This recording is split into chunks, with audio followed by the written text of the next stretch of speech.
a nossa palestra, porque, como se estivesse no auditório, já tinha gente que não podia entrar mais, né? Porque já está passando 120 pessoas aqui, mas a gente tem essas vantagens da questão virtual. Só lembrando aqui, tá, pessoal, que essa palestra está sendo gravada, tá? Peço a vocês para facilitar a nossa dinâmica aqui, que mantém as câmeras desligadas e o fone mudo, por favor. Eu vou passar agora a palavra para o nosso coordenador de curso, o Fernando Abreu, para dar uma palavrinha a todos, e daqui a pouco eu passo algumas instruções aqui, como vai ser a dinâmica aqui da nossa palestra, tá? Fernando, a palavra é sua. Obrigado, professor Márcio. Boa noite, gente. Boa noite aos nossos queridos alunos. Parabéns aí aos contadores, os futuros contadores, nossos alunos, nossa toda a comunidade acadêmica que está aqui nos prestigiando nesse momento, nesse dia tão especial, né? Festivo de comemoração. E também para a gente refletir mais, né? Sobre o que a gente está vivenciando, né? Esse momento aí que é ímpar na história, né? Eu acho que nenhum de nós aqui, ao longo da nossa trajetória de vida e profissional, tinha experimentado algo parecido, né?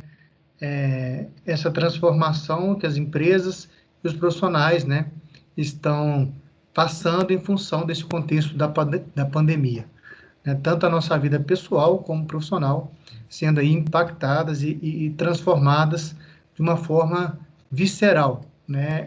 Profunda mesmo, e numa velocidade que ninguém esperava, né?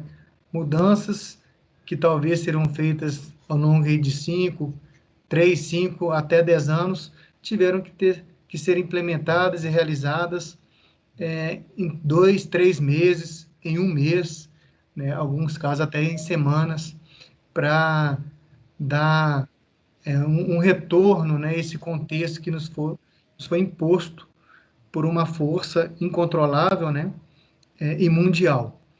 Então, isso demonstra como nós, profissionais, estamos suscetíveis, né, a esse contexto mundial e as transformações que podem acontecer. E nos cabe, né, adaptabilidade. Né? Não é o mais forte que sobrevive, mas o que acontece é se adaptar. O que pode se adaptar, né? O que vai se adaptar. Então, essa é a lei, né, da adaptação.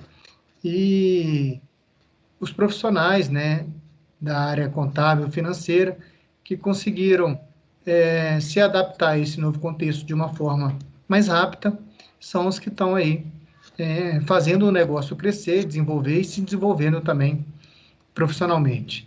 Não foi fácil, foi um momento aí muito turbulento, principalmente do ponto de vista emocional, né, todos envolvidos, várias perdas humanas, perdas próximas, de parente, então tudo isso impactando, e nesse contexto todo, a gente tendo que reagir do lado profissional, para poder que as coisas não parem, né, principalmente as organizações que a gente atua. E a gente vai ter aí a experiência de um profissional renomado conosco hoje, com a vasta experiência no mercado de São Paulo, né, que é o maior mercado financeiro e econômico do Brasil, né, o destaque nosso no cenário nacional. Então, vai trazer a sua vasta experiência aí para contribuir com o que vocês também já estão vivenciando nas organizações, na vida profissional, né, e também se adaptando. Eu acho que vai ser uma noite muito rica de trocas de experiência e aprendizado para todos nós. Agradeço aí a organização, né, a professora Fran, professor Márcio, toda a equipe aí que organizou o evento, todos os professores envolvidos, ok? E os alunos também que estão participando, que estão aí também envolvidos na organização. Muito obrigado e uma excelente noite a todos. Bom, pessoal, só passando para vocês aqui algumas regras básicas, até para facilitar a nossa dinâmica aqui, tá? referente à palestra, tá? Hoje a gente vai falar sobre o que é esse novo normal para a profissão contábil. Ele vai ser apresentado pelo Gilson Carvalho, tá? Depois ele vai falar um pouquinho da experiência profissional dele, tá? Eu, como moderador aqui, até mesmo para organizar a questão das perguntas e facilitar algumas informações, tá, gente? Vocês controlem o áudio aí, seja através do computador ou celular, tá? Mantenham, por favor, o vídeo e a câmera desligados, tá? Mas durante a apresentação, pelo Gilson, vocês podem realizar as perguntas. Fiquem à vontade, não precisa realizar essas perguntas no final da exposição, pode realizar durante. Só para facilitar, tem um íconezinho que é a mãozinha aí, tá? Só clica nela, ela está aí no Teams, aí eu organizo, dou a palavra, ou se você quiser realizar as perguntas pelo chat, pode realizar, em algum momento eu faço essa intervenção aqui junto ao Gilson e passo a pergunta para ele responder, tá? Na dinâmica aí, eu vou pedir o Gilson se apresentar, abrir a câmera e se apresentar aí para o pessoal, tá? Se quiser compartilhar algum material sem problema, pode ter a fala, tá? A gente também vai ter um pequeno momento aqui, que são duas alunas, eu acho bom fazer essa questão da experiência, né? A aluna Lígia e a aluna Ellen, falar um pouquinho, né, para a gente fazer essa interação até com a fala do Gilson, referente à experiência delas no trabalho remoto. São duas alunas do curso de Ciências Contábeis, num determinado momento aí da fala do Gilson, mas no finalzinho a gente faz essa interação dessa fala, tá? Então, a palestra de hoje, eu já passo a palavra para o Gilson, tá? E vamos ter um bom evento, parabéns a todos por esse dia. E, Gilson, a palavra é sua. Obrigado, Márcio, obrigado, colegas, viu? Boa noite a todos, foi um prazer, obrigado pelo convite, né? Na verdade, assim, a gente fica até desacostumado a fazer esse tipo de evento, como o Márcio falou, de mais de 100 pessoas participando, então, muito obrigado pela audiência, inclusive, né?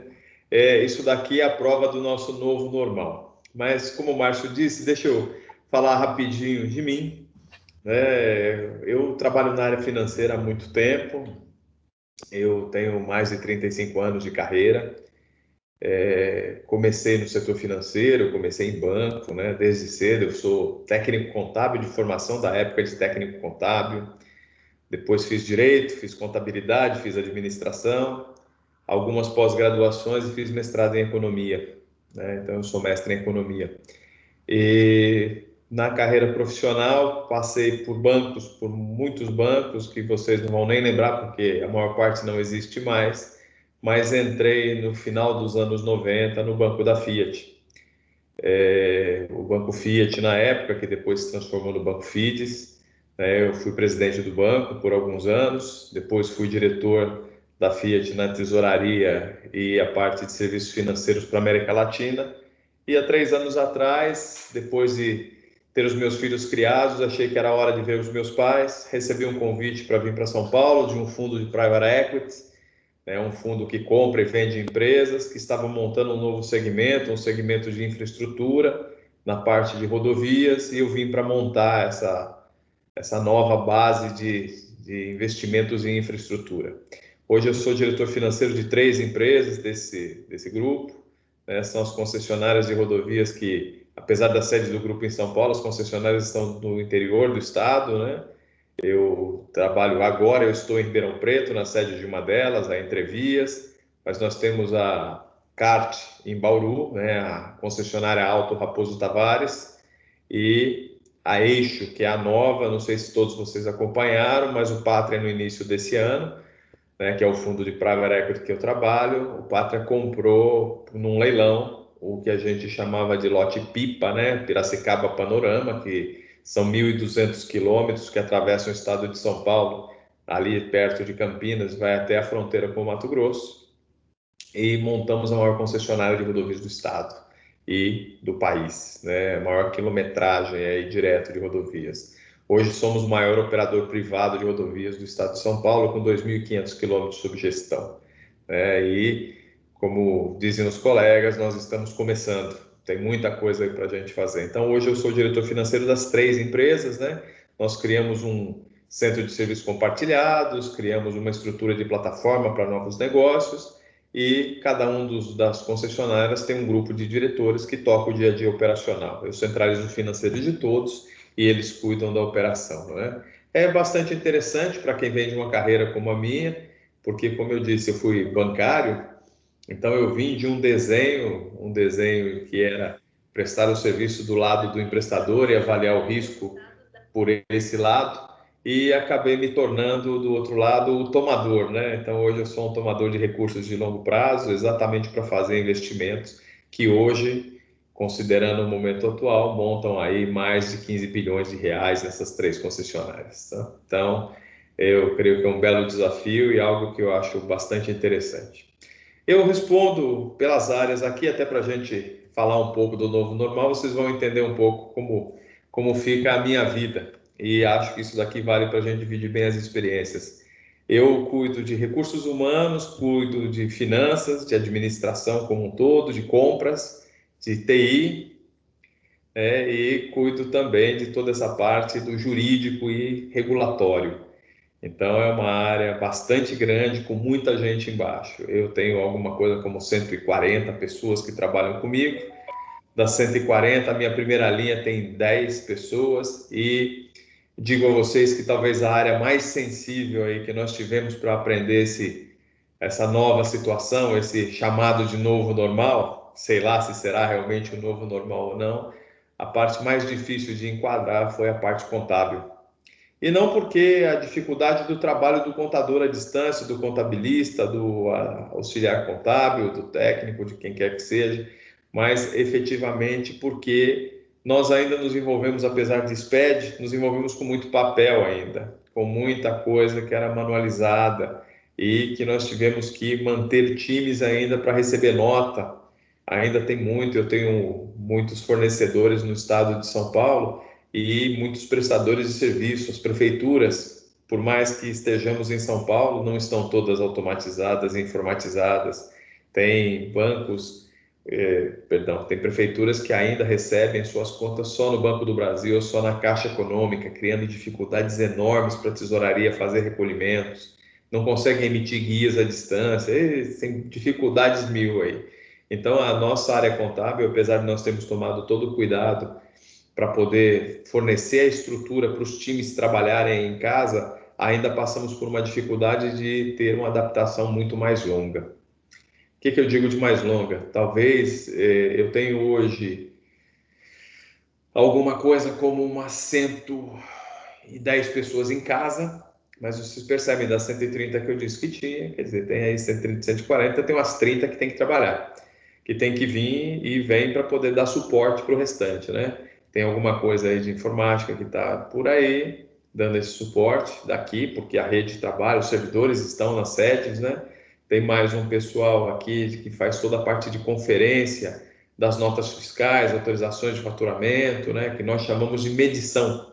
Isto é, todo aquele trabalho realizado é conferido, verificada a documentação acessória para ver se os recolhimentos de impostos, fundo de garantia, toda a parte trabalhista, está tudo ok, se os recolhimentos, se tem retenções fiscais, e aí, com isso pronto, é feito diretamente para autorizado o faturamento. Então, esse time ficou trabalhando. Tivemos que tomar os cuidados devidos, mas esse time teve que trabalhar.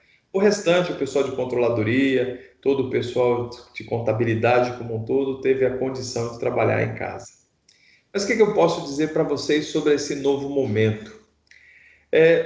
Acho que a gente está passando realmente, o professor coordenador falou muito bem dessa situação que nós acabamos fazendo coisas que estavam previstas em 10 anos, realizando em 3 meses. Né? Nós brincávamos outro dia numa reunião de diretoria aqui, dizendo o seguinte, né? Há muito tempo atrás, talvez 3, 4 anos, se falava em digitalização das empresas. Né? Como é que nós vamos fazer a famosa transformação digital? Quem seria o responsável? Se o presidente? Se o diretor de informática? Né? quem seria a pessoa que puxaria tudo. E no final das contas, quem puxou tudo foi o coronavírus, né? Não teve nenhum desses que puxou, foi todo mundo que acabou adaptando. O jurídico que dizia que era uma dificuldade de assinatura eletrônica concordou com ela no dia seguinte. O time de TI que dizia que era difícil trabalhar em home office conseguiu viabilizar tudo e nós acabamos nos adaptando. Então, adaptação é a chave para esse momento e que, em algumas situações, a chave para o sucesso, né? E acho que muito do que nós aprendemos nesta pandemia, nessa situação nova, muito que nós aprendemos ficará como uso e costume doravante. O que eu quero dizer com isso? Muitas funções realmente começarão a ser realizadas à distância. Acredito que muitos de vocês começarão a ter alguns dias em home office por semana. Sabe, pode não ser 100% das pessoas, pode não ser 100% do tempo, mas percebeu-se que custa mais barato para as empresas ter as pessoas em casa, né? Mesmo oferecendo linhas digitais de celular para poder pegar e fazer acesso à rede da empresa, oferecendo VPN, os notebooks, ou o que seja, até em alguns casos, como nós fizemos, né? Oferecendo as cadeiras, né, para as pessoas terem uma cadeira melhor para poder sentar. Então, oferecendo tudo isso, mesmo assim se torna mais barato, né? Se eu tiver menos pessoas trabalhando na empresa, eu tenho menos custo de limpeza, menos café, menos transporte e a estrutura acaba se tornando mais leve. Eu não sei se vocês estão acompanhando, isso faz muito parte da nossa área, da área de finanças, mas existem hoje bancos já falando em devolver prédios, devolver andares em prédios, porque vão ter parte dos seus times permanentemente em home office. A XP, que é a companhia hoje vedete aí dos mercados, né, é a maior operadora aí das pessoas físicas hoje, uma corretora que está na boca de todo mundo, criando seu próprio banco, com estruturas muito grandes, abrindo capital em Nova York. A XP já decidiu sair de São Paulo, vai para as proximidades de São Paulo, quase 70 quilômetros de São Paulo, e num espaço que é 40% do espaço que ela utilizava. Isto é, não cabe todo mundo. Quem tiver vai trabalhar em casa. Isso é muito interessante. Então, o que eu digo? Talvez essa história de nós estarmos trabalhando à distância seja realmente a parte muito mais importante, é como manter a produtividade à distância. Todos nós podemos trabalhar bem em qualquer lugar, resta termos foco. E acho que muito mais para o profissional contábil, ainda mais no nosso dia, não cabe a gente deixar de dizer: mantenham o foco, continuem entregando como entregavam. Não é porque estão distantes que podem atuar de forma a perder a atenção ou não estar ligado no seu dia a dia da forma que fariam quando estavam nos escritórios. O importante para todos nós é saber se adaptar a essa nova situação. É uma situação que eu espero não demore tanto.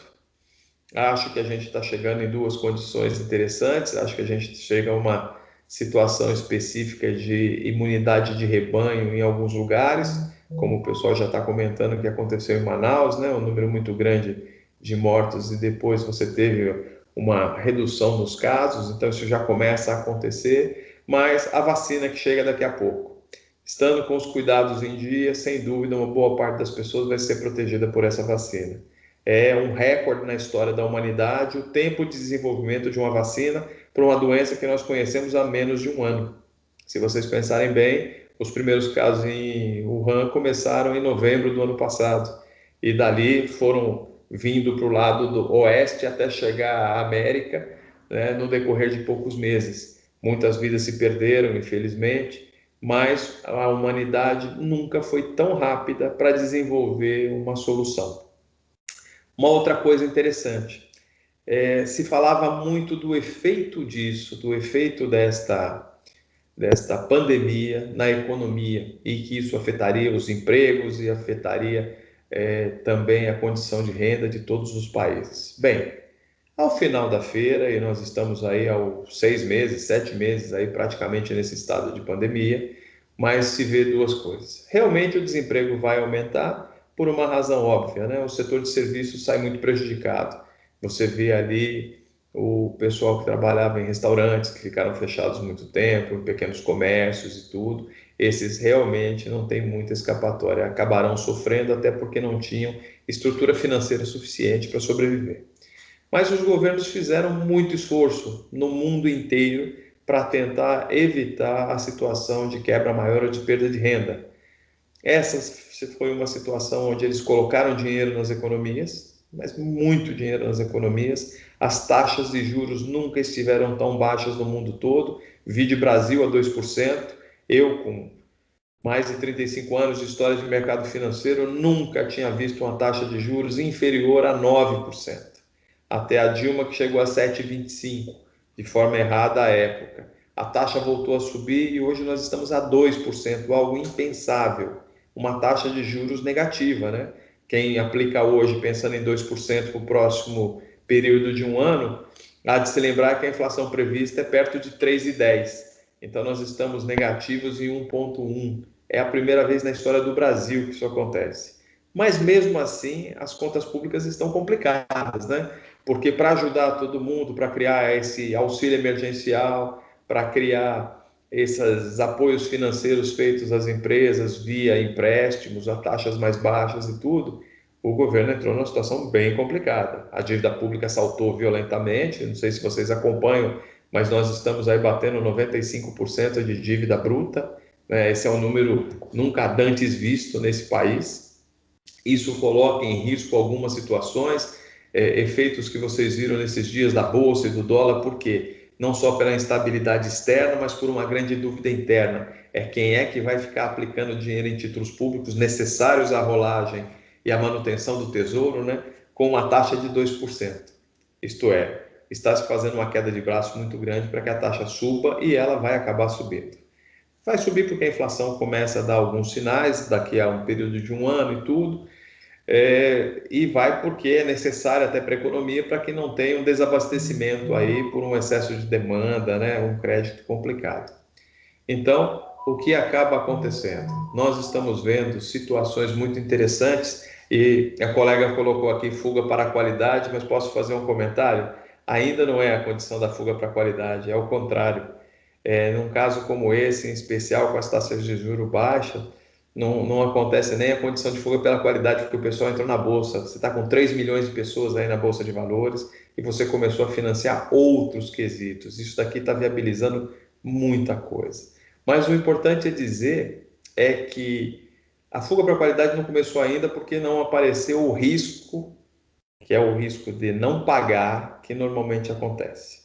Eu não sei se vocês são novos ainda, vocês não vão lembrar, e alguns dos professores também são novos, não vão, mas alguns um pouco mais experientes vão se lembrar sem dúvida quando nós criamos essa frase, esse fuga para a qualidade, né? O Flight to Quality foi criado na crise da Ásia, com os tigres asiáticos em 1997. Foi a primeira vez que nós vimos um conjunto de ativos todos no mundo se desvalorizarem porque a procura era pelo dólar, a procura era por títulos americanos. Então, inclusive, quando você tem um excesso de demanda, o preço cai, né? Porque nesse caso o Tesouro Americano ele não está ofertando mais do que deve para jogar. Ele começa a aumentar a quantidade vendida, então a taxa de juro embutida nele acaba caindo. E caíram os ativos no mundo e todo mundo se protegia via hedge, via título público. E o que aconteceu com o título público? Caiu também. Isso fez a quebra na época do maior fundo do mundo de hedge, chamado LTCM. Então depois vocês dão uma lida num livro chamado Por que os Gênios Falham? Tá? Ou nesse caso, acho que em português ficou Quando os Gênios Falham. Vale dar uma olhada nesse livro que conta um pouco dessa história da fuga. Então ainda não vimos fuga para a qualidade porque o risco ainda não apareceu, mas está dando sinais de aparecer. Está dando sinais e você vê isso quando o ouro começa a subir, quando as commodities começam a subir e quando os ativos reais começam a subir, porque o pessoal começa a não acreditar nos ativos monetários. Tá? Isso, sem sombra de dúvida, acontece e acontece muito rápido. Bem, mas voltando um pouco, então eu acho que a gente vai começar a ver uma situação de normalidade com níveis diferentes. O que vai acontecer? Eu falei do governo brasileiro com 95% de dívida bruta, né? 95% do PIB de dívida bruta. É um número assustador, assustador. Mas lembrem uma coisa, todos os estados no mundo estão com problemas. Todos estão emitindo moeda. Todos estão com um problema grave que é taxa muito baixa, muito dinheiro em circulação, sem ver inflação ainda. Com tanto dinheiro em circulação, você cria uma bolha nos ativos. Criando uma bolha nos ativos, primeiro medo que der, a primeira empresa que quebrar, todo mundo sai correndo para ativo real. Então vai inflacionar isso tudo. Então é interessantíssimo a gente começar a pensar em que efeito isso vai dar no futuro. Ativos reais, sem dúvida, vão ser inflacionados. E essa inflação vai chegar em outros produtos também. Então, e hoje com as taxas baixas como estão, os governos não conseguem administrar essa nova circunstância, porque tem dinheiro demais em circulação e o dinheiro muito grande em circulação é o euro e o dólar. Esses dois recursos, essas duas moedas em circulação, levam a inflação na própria moeda deles ao mundo todo. Eles têm menos efeito dentro de casa e muito efeito fora de casa. Então, nós vamos ver uma situação que a gente não tinha visto antes. Títulos públicos de governo pagando taxas negativas, isto é, você põe 100 e recebe 99, né? Isso real, tá acontecendo. Você compra título do Banco Central alemão e você paga taxas negativas, né? Você paga, hein? Não é ele que paga. Você paga uma taxa para ele poder guardar o seu dinheiro, porque não tem onde colocar. Então comecem a perceber que nós estamos partindo para uma nova situação de mercado. Com isso, vai sobrar muito espaço para você começar a fazer investimentos onde? Qual que é a intenção de taxas muito baixas, com muito dinheiro em circulação? Não só o ativo real para aquele que está tendo a condição de vender esse ativo, ou para aquele que quer comprar mais uma casa, ou que seja, onde esse daí o preço, como eu disse, vai subir, mas para aquele que quiser entrar em novos negócios. Então vão começar a aparecer muitos títulos de empresas abrindo capital, vocês devem estar vendo, a bolsa aí todo dia tem uma empresa nova abrindo capital, todo dia, né? Você vê que isso é uma situação bem interessante. E um outro eixo interessantíssimo para ver é que você vai começar a ver títulos de renda fixa privados, as debentures, que a gente ainda não via. Então, você ainda vai ver muita coisa acontecer. A inflação ainda não chegou, mas com tanto dinheiro em circulação, ela corre o risco de existir sim. E aí, é por isso que o próprio Banco Central, se vocês leram a ata do Copom, né, que saiu no dia de ontem, e tem os comentários dos analistas aí, se vocês lerem a ata do Copom, o que eles vão falar? Simplesmente que a previsão do juro para o médio prazo é um juro mais alto. Então, a gente vai ver muita coisa acontecer nesses mercados ainda, tá? Acho que, como eu disse, é uma situação nova.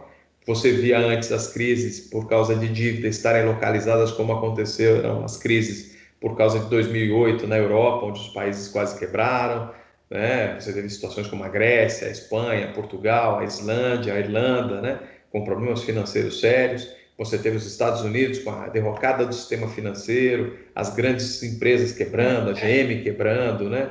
A Chrysler quebrando e tudo. Você teve alguma coisa no Japão com problemas graves, mas os países como um todo, na sua média, estavam ainda controlados. Hoje, você está vendo a primeira vez onde os países não têm controle desse tamanho de dívida. Então, quando as agências de rating avaliavam a condição, dizendo, olha, nós estamos vendo que um país que tem uma dívida maior que 60% do seu PIB ainda tem uma circunstância específica que é um rating bastante alto. Nós vamos ver que os ratings altos agora serão de países que no passado nós entendíamos que estariam quase quebrando com 100% do seu PIB, né, como dívida pública. Isso é uma coisa super interessante, essas mudanças são interessantes. Eu estou vendo as perguntas aqui do pessoal, as colocações que o pessoal está fazendo. Eu acho, Márcio, se não tiver problema, eu gostaria de até aproveitar para comentar. Posso? Não, pode fazer comentário. Está no chat, até facilita o moderador aqui. Então tá bom.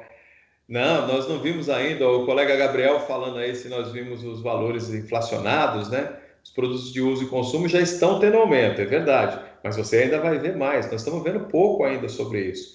Olha, vocês têm que notar uma coisa: com todo o programa Bolsa Família funcionando, o desemprego começando a se reduzir e o que foi colocado de dinheiro público nesse complemento de renda que foi dado agora e vai ser dado até dezembro aí na faixa dos R$ 300, nós nunca demos tanto dinheiro, né, para fazer uma divisão de renda como aconteceu agora.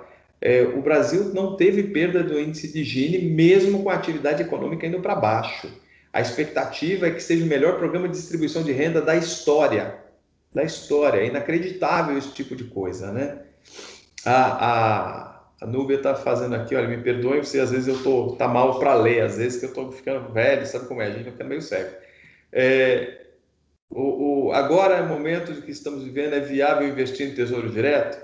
Olha, todo investimento depende muito da sua acepção de risco, né? Tenha certeza de uma coisa: ganhar como se ganhou no passado, não. A taxa real hoje é negativa.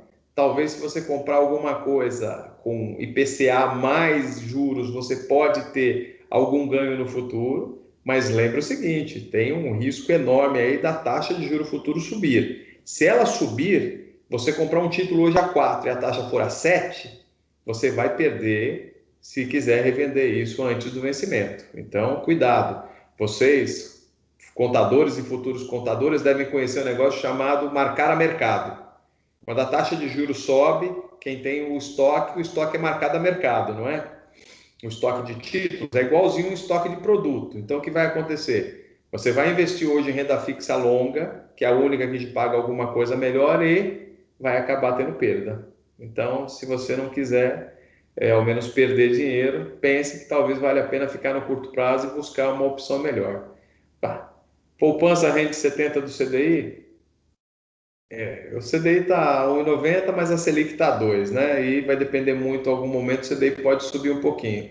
Agora, se que adianta você estar a 70% do CDI, você está perdendo dinheiro do mesmo jeito. A situação aqui é quanto você está perdendo. Você está deixando de ganhar porque o poder, né, de compra do seu dinheiro está indo embora.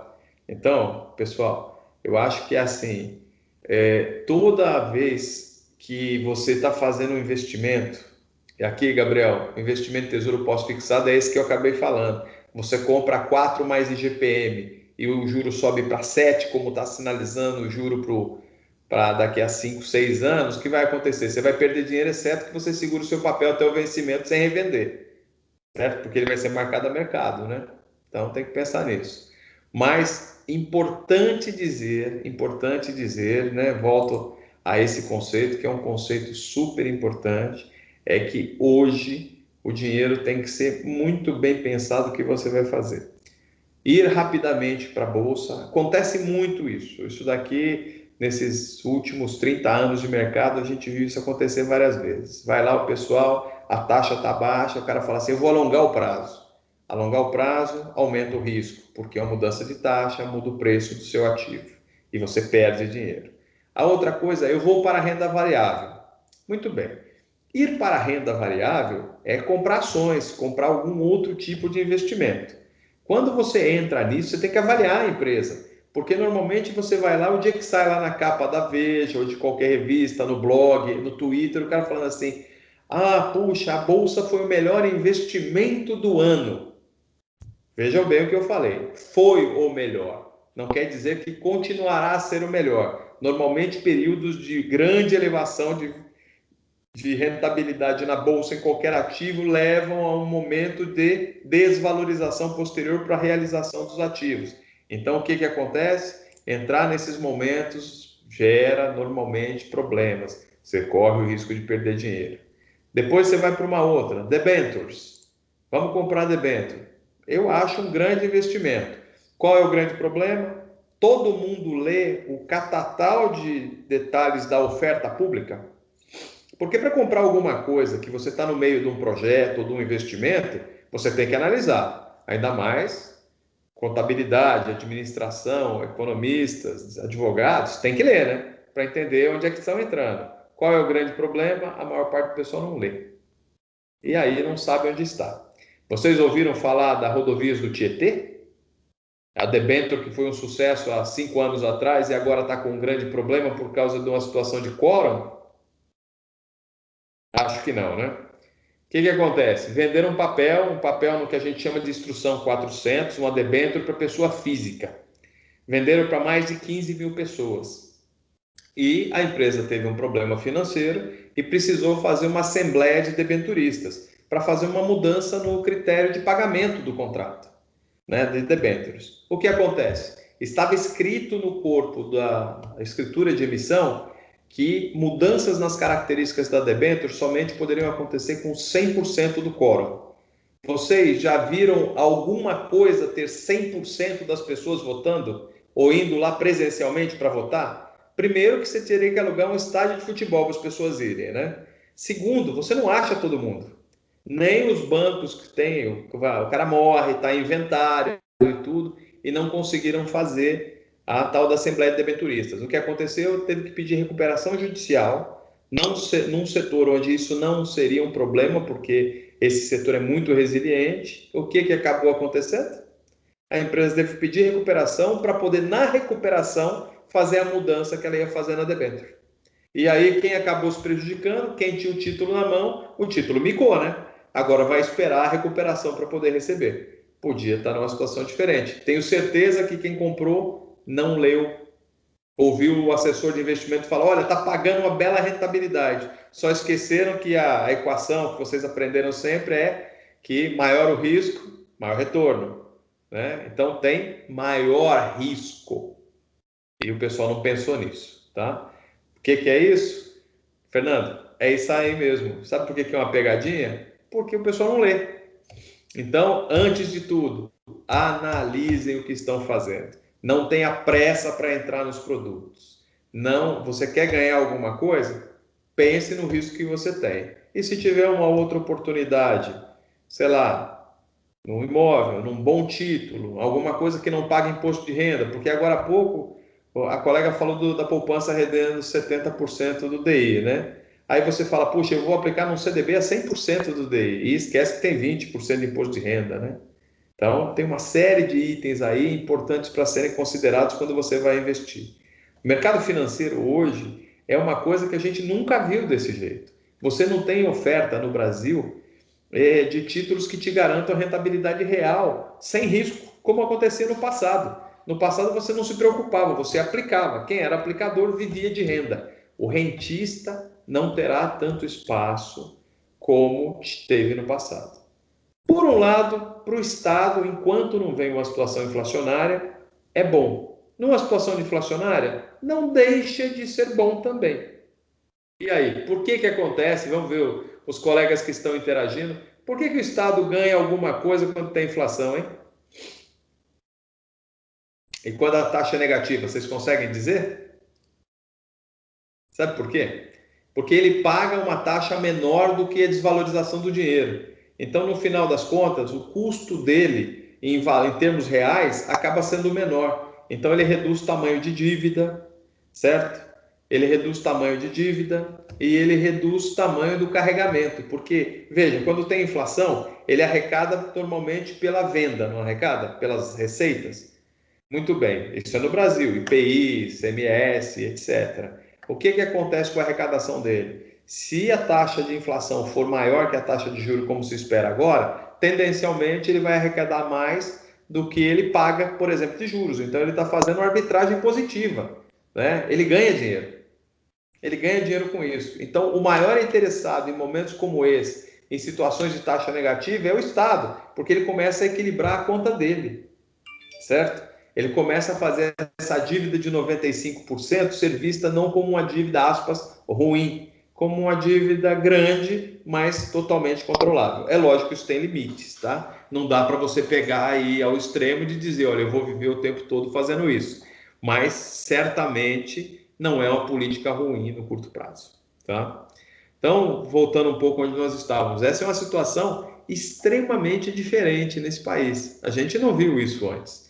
E acho que nós temos que estar preparados para algumas coisas. Por exemplo, vocês vão ver que o desemprego no momento que nós deixarmos de pagar esse auxílio emergencial vai subir. Por que não sobe agora? Não sobe tão rápido quando vai subir, quando parar de pagar? Porque vocês sabem que o cálculo do índice de desemprego leva em consideração as pessoas que são entrevistadas e dizem que estão procurando emprego e não encontram. Muitas pessoas que hoje estão recebendo e estão em casa não estão procurando emprego. Então, quando pergunta-se a ela, você está trabalhando? Ela diz não. Você está procurando emprego? Ela diz não. Então, ela não é desempregada. Entenderam? Então, o que acaba acontecendo? No momento que ela deixar de receber esse auxílio emergencial, ela vai recomeçar a procurar emprego. Quando ela recomeçar e disser que ela está procurando emprego, o índice de desemprego sobe. Se eu olhar pelo CAGED, que é aquele Cadastro Geral de Empregados e Desempregados, ali dá realmente a proporção se nós estamos criando ou destruindo empregos. E, sem sombra de dúvida, apesar da MP 927, né, que acabou caducando e tudo, nós estamos ainda reduzindo em pouco o número de demissões, tá? Vai acelerar? Vai depender muito de quanto tempo essa pandemia vai ficar, né? Como eu disse, o setor de serviços sofreu muito. Mas eu estava em Belo Horizonte aí no final de semana, que eu passei para ver meus filhos que moram aí em Belo Horizonte, e uma coisa foi certa, os restaurantes estavam começando a encher. Apesar dos riscos, né, a gente já viu os restaurantes. Via pessoas não tomando cuidado na rua, né, com a história do uso de máscaras. Parecia que a gente estava na normalidade, né? Mas você começa a ver movimento maior. O movimento maior tem seu limite e é lógico que tem seu risco. O risco é uma segunda onda, tá? Acho improvável uma segunda onda muito pesada? Acho, porque a gente está no verão, né? O nível de gripe normal é menor, né, no verão do que no inverno, e com isso o sistema de saúde suporta um aumento de casos de Covid, que não seja uma segunda onda, mas não tem aquele risco que nós tínhamos de não ter leito hospitalar, né? O dilema de Bérgamo, que aconteceu na Itália, das pessoas chegarem e não ter lugar para entrar no hospital, né? Não ter leitos, e aí os médicos começarem a escolher qual era a idade de quem ia morrer, né? Porque foi o que acabou acontecendo e isso criou, né? Não é a escolha de Sofia mais, né? É o dilema de Bérgamo, que é exatamente a situação do médico ter o protocolo e calcular, olha, entre uma pessoa de 70 e uma pessoa de 40, eu deixo a pessoa de 40 no hospital, de 70 não entra, porque ele já viveu, né? Ele viveu mais. Isso é horrível a gente falar, mas era o que já tinha preparado se acontecesse conosco. Por sorte, por uma série de circunstâncias, conseguimos não chegar a esse limite, né? Mas entendam que isso daqui é algo super preocupante e é por isso que as autoridades estão fazendo o que estão fazendo, né? O medo não é a quantidade de pessoas com a doença, é não ter sistema hospitalar que suporte a quantidade de pessoas que podem ser hospitalizadas ao mesmo tempo, né? Mas, como eu disse, voltando um pouco à história do nosso novo normal, eu diria o seguinte, a gente está percebendo que as estruturas como um todo estão reaprendendo algumas coisas. O Fernando acabou de perguntar aqui o impacto da pandemia no caixa, né? Como é que elas reagiram? Bem, todas as empresas perderam faturamento, né? Bem, todas é algo muito amplo, mas assim, a maior parte das empresas perderam faturamento. É lógico que os bancos fizeram o máximo de renegociação possível, né? E estão fazendo, estão buscando, fizeram provisões astronômicas. Vocês podem ver, os ganhos dos bancos caíram fortemente em razão das provisões para devedores duvidosos que eles realizaram, mas as empresas ainda estão sobrevivendo. As que conseguiram, nos setores que conseguiram estar mais rígidos, estão sobrevivendo. E algumas indústrias estão crescendo. Algumas indústrias. Aqui, nós como rodovias, a gente tem um bom benefício. Nós conseguimos ver o andamento da economia através do fluxo de veículos pesados, né? Você faz, no Brasil, a maior parte da matriz é sobre rodas, então você faz em estradas a distribuição, a logística de estrada de ferro é muito pequena, por portos e hidrovias também é pequena, então a maior parte do tráfego passa aqui. No mês de abril, nós vimos uma queda bastante grande dos veículos de passeio, né? As pessoas estavam em casa, tinha esse lockdown, né? E os caminhões ficaram mais ou menos com os mesmos números do ano de 2019. O que ocorreu em seguida? O que ocorreu em seguida foi o seguinte: no mês de maio, caminhões cresceu comparado a 2019, enquanto os veículos de passeio tinham uma pequena recuperação. No mês de junho, também, julho idem, agosto mais ainda. Então hoje nós já estamos com números similares a 2019.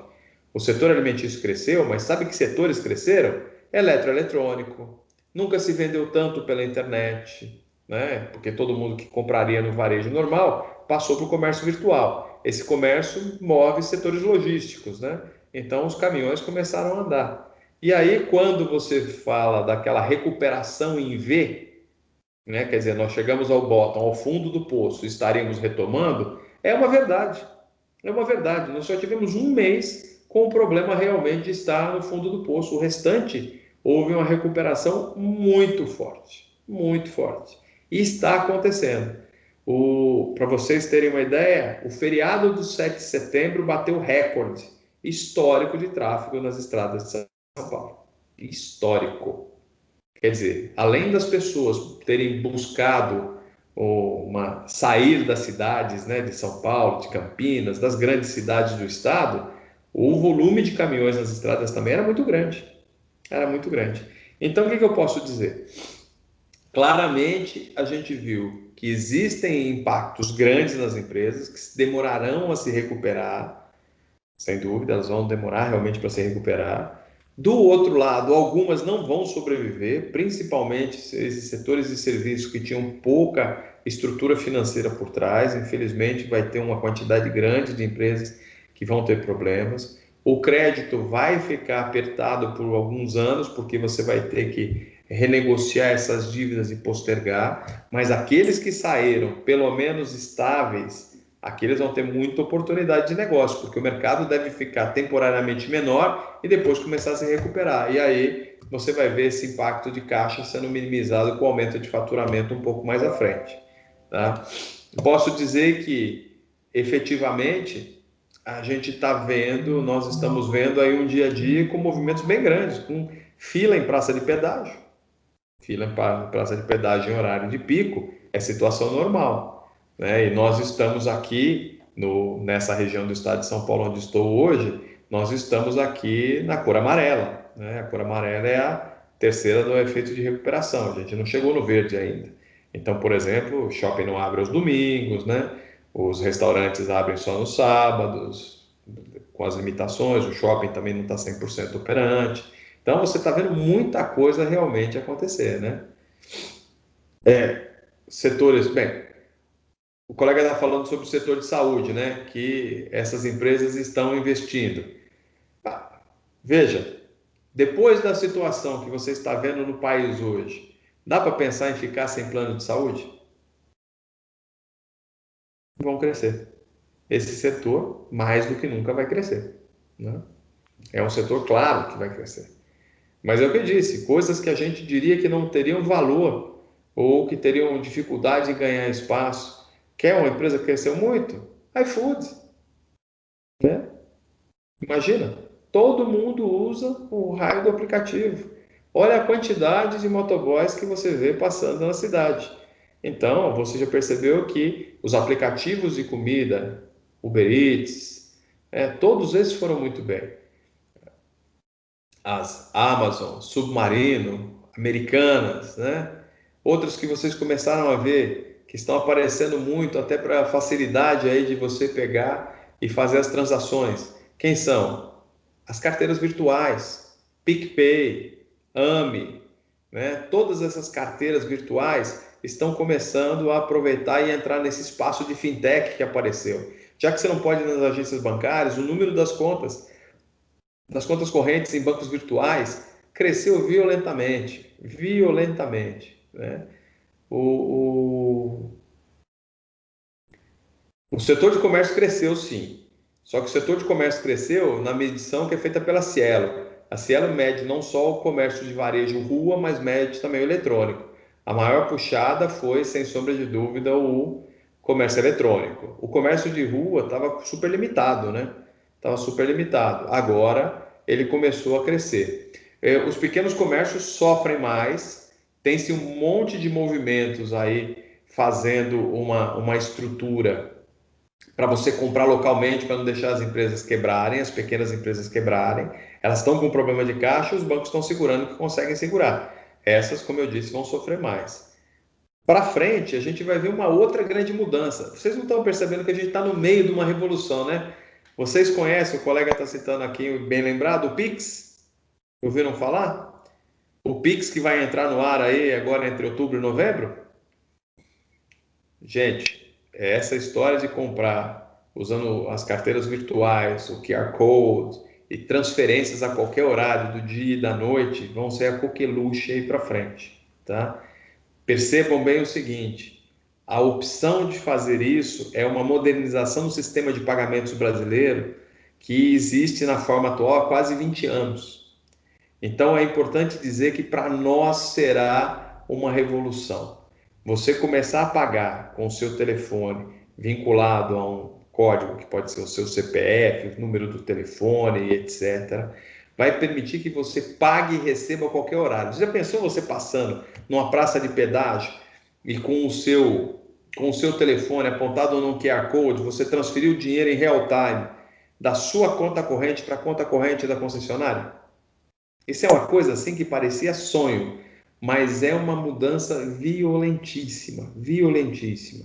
O setor financeiro sempre foi inovador no Brasil, mas isso daqui não é uma inovação do setor, é uma inovação da infraestrutura, porque quem vai fazer isso é o Banco Central.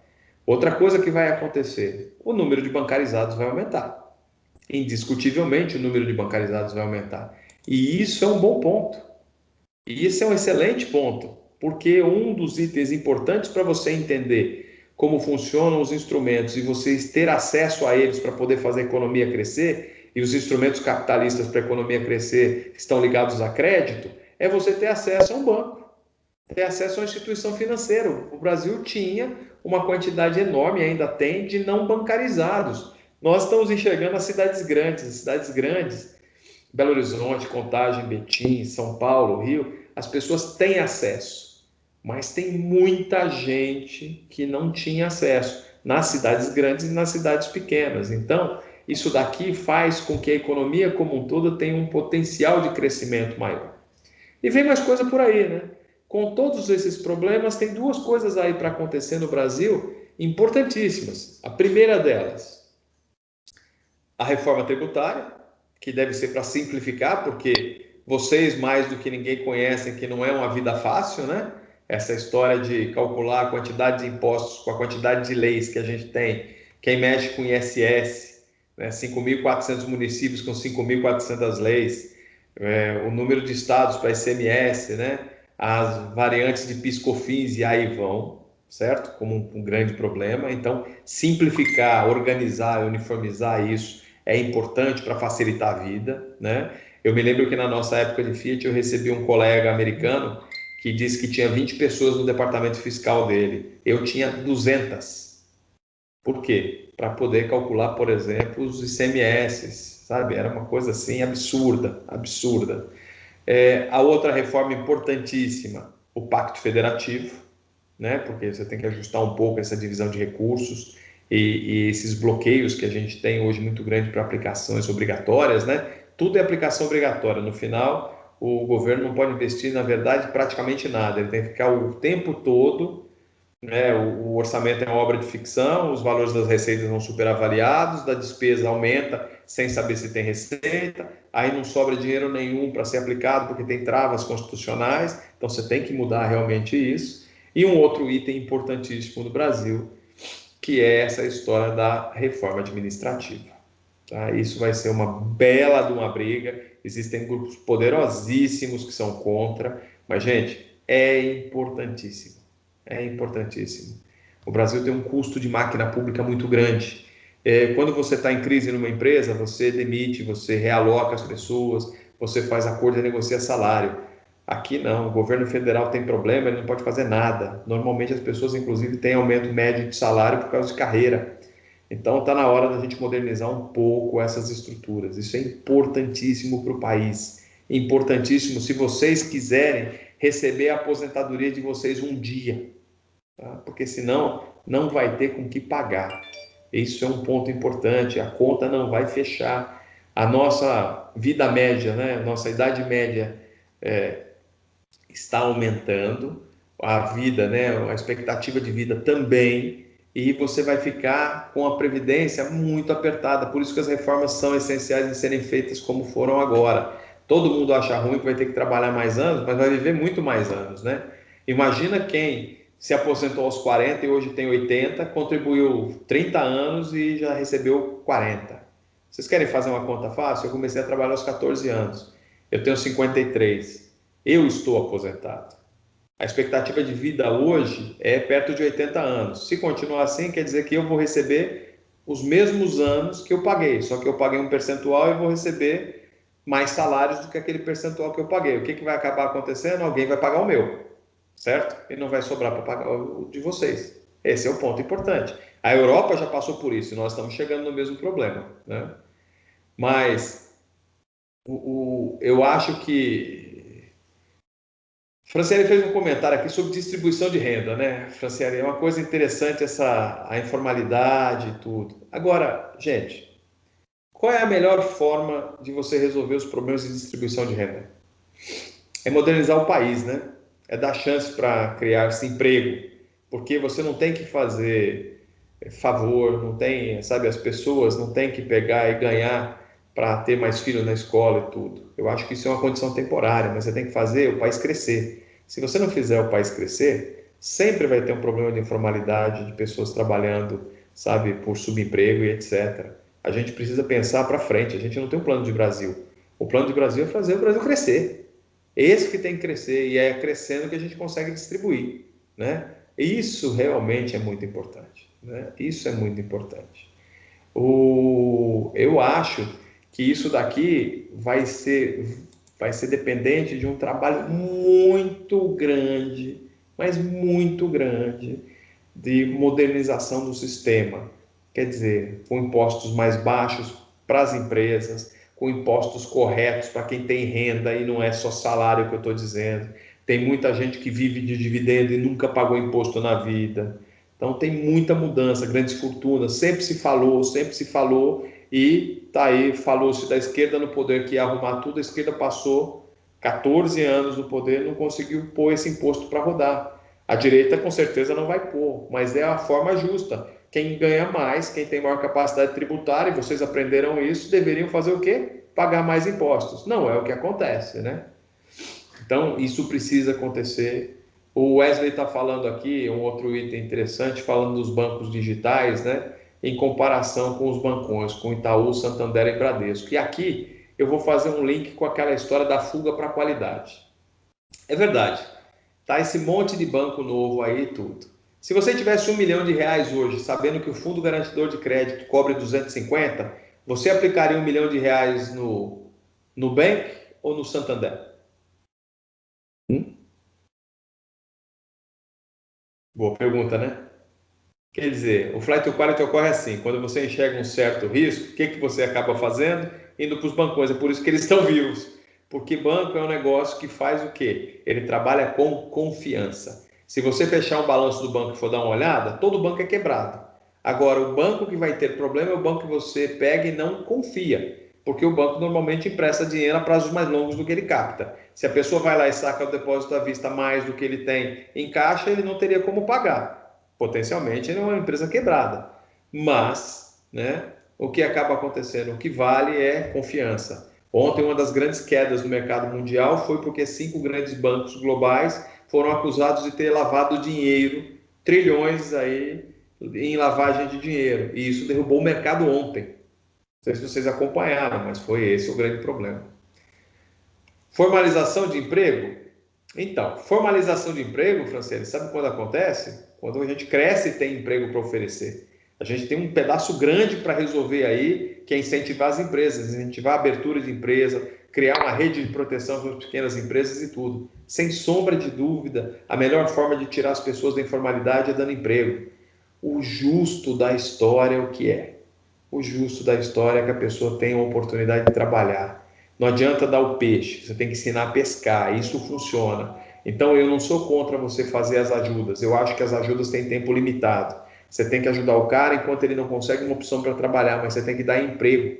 Tinha uma música do Gonzaguinha que dizia, né, que um homem sem trabalho é um homem que não tem honra, né?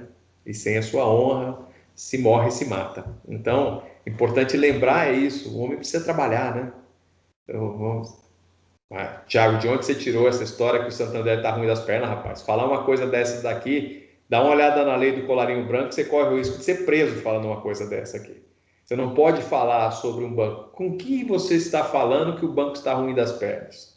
Cuidado, esse é um tipo de coisa. Se você faz falso boato, isso é crime. Cuidado com isso, né? Cuidado com essas histórias. Esse é um comentário perigoso para fazer. Nenhum dos grandes bancos brasileiros hoje teria um risco, tá? Eu acho que isso daqui é um ponto importante pelo seguinte: vocês conhecem a história do too big to fail? Grande demais para quebrar? Indubitavelmente, um grande banco quebrando, o sistema brasileiro hoje desmoronaria. Aí você não teria onde ter dinheiro e o governo quebra junto. Então, muito raro você ter um banco que vai quebrar. O que pode acontecer é ser encampado. A grande crise no Brasil que teve o PROER, né, que foi quando os grandes bancos quebraram nos anos 90, 95, crise do México, por ali, né, e depois você teve 10 anos antes, 85, 86, também 3 grandes bancos quebrando. O que aconteceu? Os bancos quebraram, mas foram encampados. Então acabaram trocando os sócios. Quem perdeu foi o banqueiro, mas o banco não perdeu, porque senão quem perde é a economia popular. Então você não pode de forma nenhuma entrar num negócio desses, tá? Bancos no Brasil podem ter problema, mas raramente quebrarão. E isso tenha certeza. Por quê? Porque a poupança das pessoas está lá dentro, né? Então é importante esse tipo de estrutura. Agora, indo aí, gerador de emprego são as empresas? São mesmo. E são os empreendedores, Fernando. Empreendedores, em geral, são os geradores de emprego porque criam novos negócios e com muita coisa nesse conceito de criar negócios e gerar empregos em setores novos, com novas ideias. Então, o que a gente tem que fazer hoje, o Schumpeter falava da destruição criativa, né? A gente repensar o negócio o tempo inteiro quando você está dentro de uma empresa. E quando hoje você está trabalhando, você tem que criar aquela figura importantíssima para o sistema, o empreendedor. Aquele que tem coragem de ir lá e montar um negócio, em testar. Nós precisamos fazer muito isso. Nós fomos educados, ao menos a minha geração foi educada, para ser empregado. Vocês têm a oportunidade de serem profissionais liberais. Por que não empreender, buscar novas ideias? Isso é super importante. Pensem bem nisso. Isso daqui ajuda a economia, tá? Isso ajuda a economia mesmo. E ajudando a economia, com novos empreendimentos, você gera emprego. Você gera emprego, você gera novas condições e você formaliza a relação de emprego. Então, importantíssimo trabalhar. Muito bom, Fernando. Desenvolvemos o empreendedorismo no Senac. Show de bola. É isso que tem que fazer. A gente tem que formar pessoas que tenham coragem para, em momentos como esse, sair e falar assim: eu vou criar um negócio novo, eu tenho uma ideia nova. Nós temos que formar não só o empreendedorismo, né, criar o conceito de empreendedorismo arraigado, mas nós temos que fazer as pessoas também serem criativas, desenvolverem ideias. E para fazer isso tudo de boa qualidade, eles têm que ter formação adequada, entender os riscos que correm, né, porque, como diz um amigo, o pior risco é aquele que você não conhece. Então, você sabendo de forma correta quais os riscos que você está sendo envolvido, lógico que você vai ter melhor condição de fazer gestão deles. Por que as empresas quebram no Brasil, hein? As pequenas empresas? Costumeiramente porque são montadas por pessoas que conhecem, são especialistas em alguma coisa, mas não sabem fazer a gestão do dia a dia, e principalmente porque não sabem fazer o quê? A gestão do caixa. Do caixa. O meu pai teve uma pequena empresa. Meu pai foi empregado a vida inteira e meu pai teve uma pequena empresa. A empresa dele funcionava muito bem, ele ganhou um cliente novo, um cliente grande. E um dia eu estava em casa, ele estava lá comigo, ele falou assim: nossa, filho, sabe que sempre me sobrava um dinheiro no final do mês e não está sobrando. E eu estou vendendo mais. Falei: nossa, hein? Casa de ferreiro, espeto de pau. Classicamente o que era? Capital de giro, né, gente? Ele começou a vender mais, a empresa tem mais risco a hora que ela cresce, porque ela precisa ter capital suficiente para sustentar o quê? Eu vendo a prazo, tem que comprar mais mercadoria. Normalmente eu não consigo prazo para mais mercadoria, o que acontece do outro lado? Eu estou financiando totalmente o meu cliente e estou pagando à vista. Onde é que é o dinheiro que está indo? O meu, aquele da sobra. É lógico que vai faltar dinheiro. É o tal do efeito tesoura, né? você aumenta a sua necessidade de capital de giro. Então, gente, esses itens são importantíssimos. O Wesley está falando sobre construção civil. Olha, eu diria o seguinte, construção civil indubitavelmente é interessante. Indubitavelmente é interessante e é um sinalizador, inclusive, de crescimento de atividade em qualquer economia.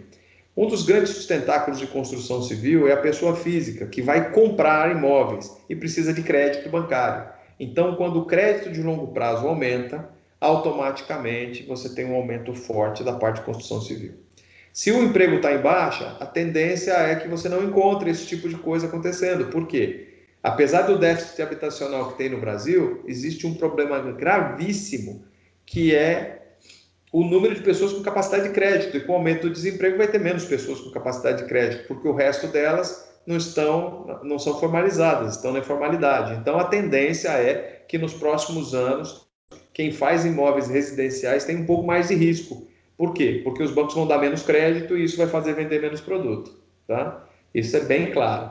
Abrir capital na bolsa, aí com tudo isso que eu falei, você avalia se vale a pena comprar nessas aberturas de capital de uma empresa que tenha vocação para varejo imobiliário ou para atacado imobiliário. It's up to you. Depende de você a opção. A meu ver, vale a pena a gente dar uma olhada. Construção civil é muito importante para a economia porque gera muito emprego. Gera muito emprego. Mas um ponto é importante a gente considerar, né? Tem que entender bem o risco que você está correndo, certo? Então, é o que eu disse. Sabe aquele negócio lá, o famoso, o termo da oferta pública, que tem normalmente 400, 500 páginas? Leiam a parte que diz riscos. Os riscos estão lá e foram feitos por um advogado junto com todo o time de distribuição da empresa que ficam pensando o seguinte, como é que pode dar errado? Então, é importante aqui, essa abertura de capital, será que realmente está no momento bom? Os caras, os donos vão ficar muito ricos, mas será que você que vai dividir o risco com ele, conhece o risco que você está correndo? Né? Acho que aqui voltamos à história. Se eu não criar pela base, corremos um risco enorme de na outra ponta não ter quem compre o nosso produto. Imóvel é igual carro, precisa de crédito. Precisa de crédito, certo?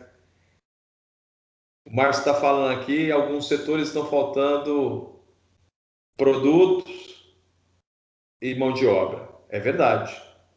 É um grande ponto. É o que acontece. A gente começa a ter algumas circunstâncias. Querem ver um insumo que está faltando?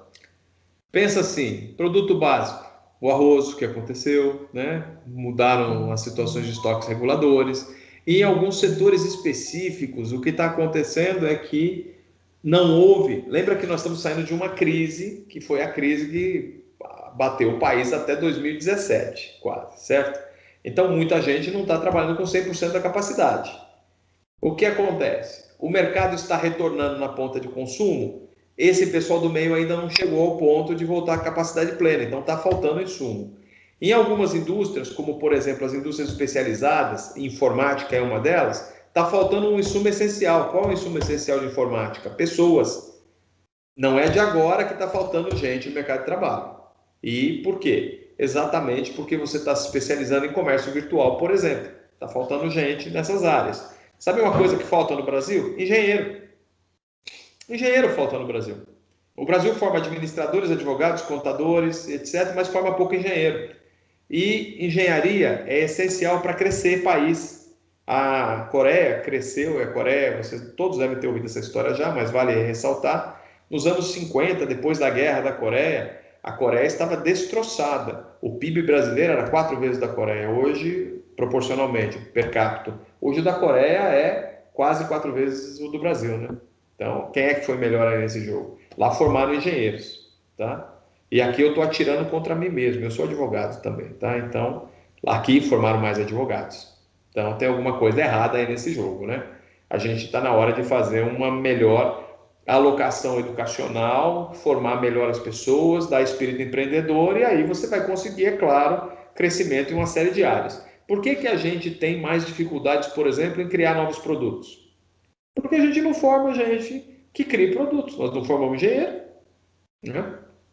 Então, gente, Tem situações interessantíssimas que têm que ser ponderadas, ó, e tudo isso faz parte dessa situação de novo normal nossa. E nós, contadores, temos que estar claramente alinhados com isso, estar atualizados com isso. Vocês têm que entender de mercado financeiro, de impostos, de situação política, que parece chata pacas, mas tem que entender, porque ela mexe com as leis, que mexe com os impostos, que mexem com as receitas, que mexem com a capacidade de geração de empregos e no final mexe com a vida de todo mundo. Vocês têm obrigação de saber disso. O seu cliente lá, se você abrir um escritório, é você que vai ajudar o pequeno empresário a planejar. Se você tiver numa empresa, você vai ter que ajudar o corpo diretivo da empresa com outra visão. E tem que ter coragem para fazer isso, tem que ter sapiência para fazer isso, tem que ter informação. Então, acho que vale muito vocês estarem no dia a dia com todos esses detalhes, todos esses comentários que foram feitos. Márcio, respondi a sua questão aí? Sim, respondeu. Boa. Vamos lá, gente. Já aproveitando que eu entrei nas questões aqui, eu acho que eu já falei de tanta coisa aqui, do que mais vocês querem falar. Eu acho que, como eu disse, o novo normal vai exigir um novo tipo de profissional. Esse novo tipo de profissional é um profissional muito mais inteirado, aquele profissional que vai estar participando de tudo que ocorre no mundo dele, conhecendo tudo o que está acontecendo, as tendências lá de fora que vão chegar aqui, conhecendo os produtos que estão no mercado, a lei de oferta e demanda, itens de economia, mas mais do que tudo, vai ser aquele cara que não lê o Twitter e acha que aquelas 280 tipos que você pode colar, sabe, que é as histórias e tudo, que aquilo é a verdade absoluta. Vão pesquisar, não se limitem à parte de cima, mergulhem nos temas. Tem muita opinião, muita gente falando bobagem, mas muita gente falando bobagem. E as poucas pessoas que falam corretamente são atacadas. Então, muito cuidado com essas opiniões, tá? Muito cuidado com esses ataques de graça. Entendam os dois lados. Leiam a esquerda e a direita, entendam a visão de cada um e principalmente não se rotulem, Aqui no Brasil tem um problema, se a gente torce para um time de futebol, a gente vai para o extremo do futebol, se a gente torce por um partido político, porque aqui não é você estar alinhado não com o partido, você torce pelo partido. As pessoas entram assim que não aceitam a opinião dos outros. Nós temos que aprender seriamente a ouvir os outros e a entender as opiniões. Então, é importantíssimo para nós, importantíssimo para vocês terem essa visão mais ampla, entenderam? Não tem o certo da direita e o certo da esquerda, tem o certo. Depois, se você pode ser um pouco mais para a esquerda, um pouco mais para a direita, tem um viés, mas muito cuidado com os extremismos. Extremismo não é bom em lugar nenhum do mundo. Está aí os Estados Unidos, um país grande como é, com esse problema monstruoso que está tendo, por causa do quê? Extremismo, certo? Vocês viram aí a situação do Black Lives Matter, sabe? Situações como essas daqui mostra o que é o país corroído por dentro. Então precisa tomar muito cuidado com isso. A gente tem que tomar muito cuidado com o populismo, porque populismo normalmente não é uma coisa que faz bem, sabe? Acho esse o grande cuidado que a gente tem que ter. A gente tem que respeitar as pessoas, porque são pessoas. Isso a gente tem que aprender. E isso significa respeitar pensamentos e opiniões e saber ouvir. Não é porque ele pensa diferente de você que ele não merece falar. Então, eu acho que isso daqui é um ponto primordial para qualquer pessoa. Não interessa o que seja. Isso vai do futebol, sabe, até a marca da cerveja, passando pelo partido político aqui no meio. Então, por favor, tome cuidado com isso. Isso é um profissional que vai crescer. Um profissional que tem essa visão, que não é raso, certo? Que não é limitado na sua visão e que sabe aceitar as diferenças. Vamos tentar entender um pouquinho mais esse nosso país, gente. Olha, a gente falou sobre tanta coisa, vocês colocaram tantas perguntas legais. O ponto importante para nós é o seguinte: um dos itens essenciais da formação humana é o espaço que vocês estão tendo na universidade. Para quê? Para saírem melhores. Então, temos que tomar muito cuidado para não sermos contaminados. E contaminados por quê? Por essa situação de não se aceitar a opinião dos outros. sabe? Essa situação de fake news, essa situação, se tem dúvida, você viu uma coisa estranha, pesquise. Vocês têm uma coisa que nós nunca tivemos, a internet. Com todos os lados aí, o positivo, o negativo, sabe, o do meio, tem que procurar, gente. Tomem cuidado com isso, sabe? Extremo é perigoso. Extremo é perigoso. E tem que se saber do que está falando, né? Então, acho, gente, que esse é um dos grandes pontos e talvez seja, Márcio e colegas, esse o último recado que eu queria dar. Eu acho que o importante aqui para todo mundo é exatamente entender que as opiniões são importantes e que as pessoas todas têm seu valor, têm sua opinião. E essa opinião pode estar alicerçada em algum ponto de vista que você não conseguiu enxergar. E por que você não vai ouvi-la? Por que você não vai dar valor a ela? Ok? Então, as pessoas merecem isso. E não é porque a lei está aí que você vai lá e vai preso por alguma coisa. Não é por isso, não. Você tem que fazer porque as pessoas são pessoas. Sabe? O dia que você fizer por causa da lei, você está fazendo errado. Você tem que fazer porque é gente. Vocês sabem que o Código Penal brasileiro não diz você está proibido de matar, né? Diz que se você matar alguém, você vai preso. Então, eu acho que aqui é o mesmo conceito. O conceito está mais ou menos o seguinte: não me interessa que alguém te proíba de fazer qualquer coisa. Tem que pensar o que você faz quando está sozinho, sabe? Quando os outros estão vendo você age de um jeito, quando você está sozinho age de outro, você é hipócrita, né? Você não está fazendo a coisa certa. Concorda? O que é, Gabriel? Deixa eu ver aqui o que você está falando.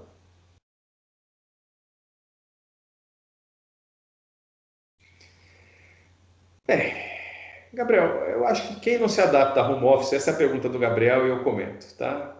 Em home office ou não tem um ambiente favorável para exercê-lo, está correndo risco no mercado de trabalho?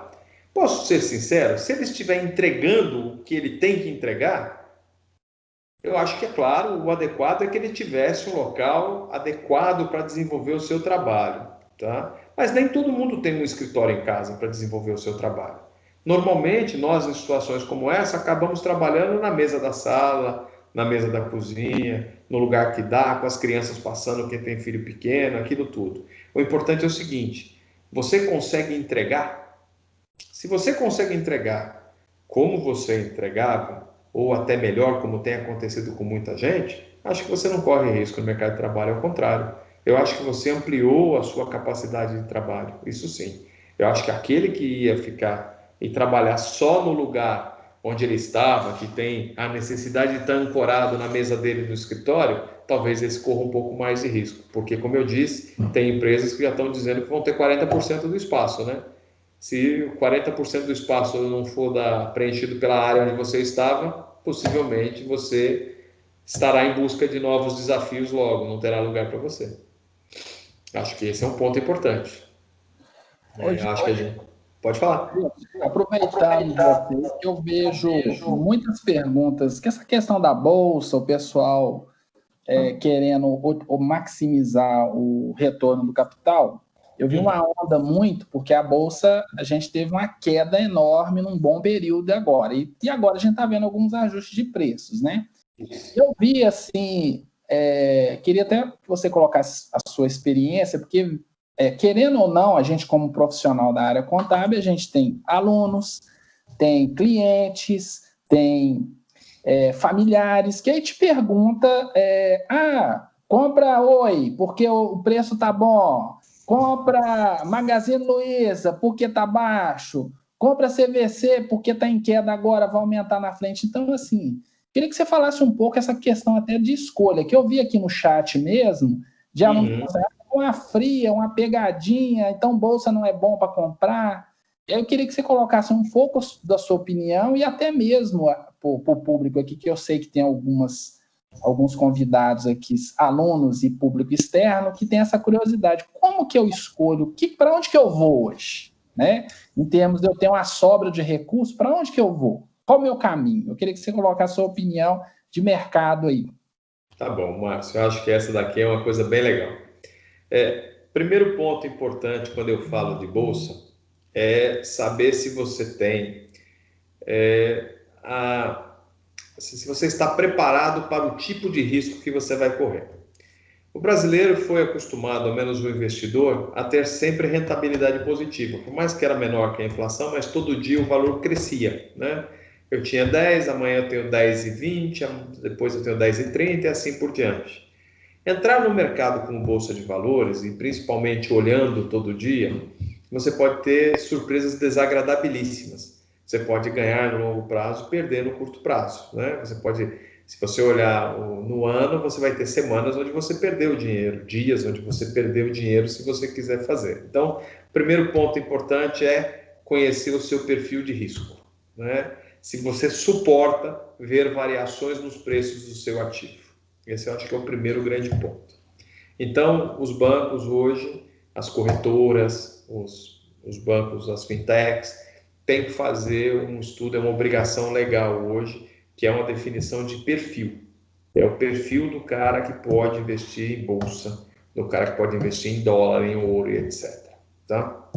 Então, primeiro item, entenda quem é você, se você suporta isso.